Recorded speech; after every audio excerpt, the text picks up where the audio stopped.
Okay, Brian, here's how the board is set up. I'll give you a couple of details here.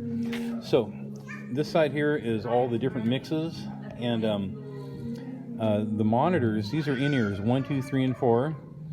The band's floor wedge is on 6, and the sub is on 7, and you can see here that we've got it labeled underneath. And if you pull up like the band's floor, you'll see what all we've sent to it, even a little bit of the pastor's vocal, just so they can hear with clarity when he's talking.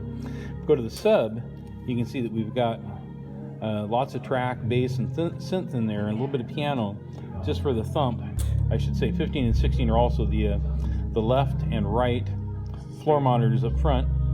And the only thing I've been doing there is a little different, is that when the lady on the red mic is leading, I bring her up in both, and then when somebody else is leading, I bring them up in both monitors during their song, just so that the leader can hear themselves a little bit better. And I'll do the same thing in the main mix over here, change who's got more mic depending on who's leading.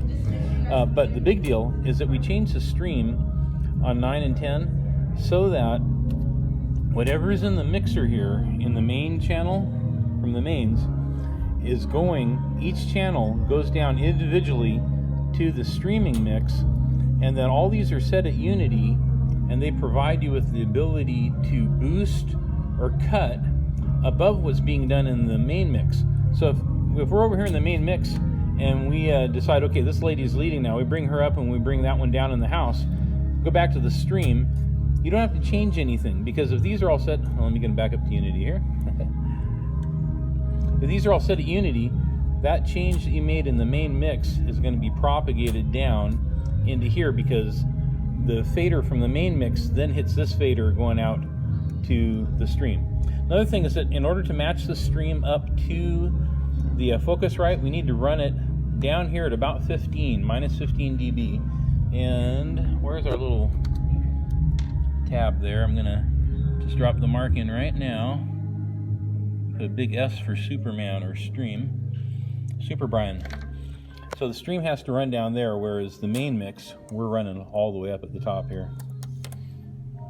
You're running the main mix pass right at unity? Right at unity, yeah. Right.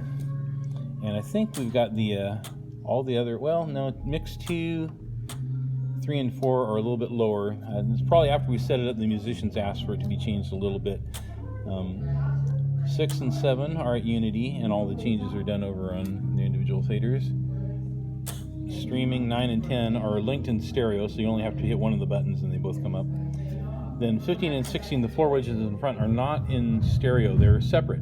So if you have a person on the left, you can select them on 15, and you can take that person on the left and give them more of their monitor, and then go to 16 and turn them down in the other monitor where they're not on that side, and that'll help clear up the mix for other people there.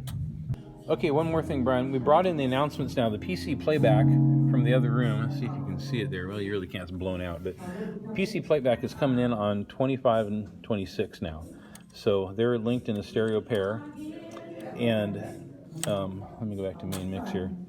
So it'll appear right here when the PC is actually playing. And you pull it out, and that pulls it out of the stream as well. So that's the only change. The CD still comes in. Let me go back to over here and go to the second group. And the CD, I changed my level down to where you can read it. You can see the tape playback auxiliary CD there is up on aux 1 in. So eventually, let me go back here to the other setting. Eventually we'll set that up so the CD playback is over here right next to the PC. So it's all on this one main board in front, and you don't have to page back and forth.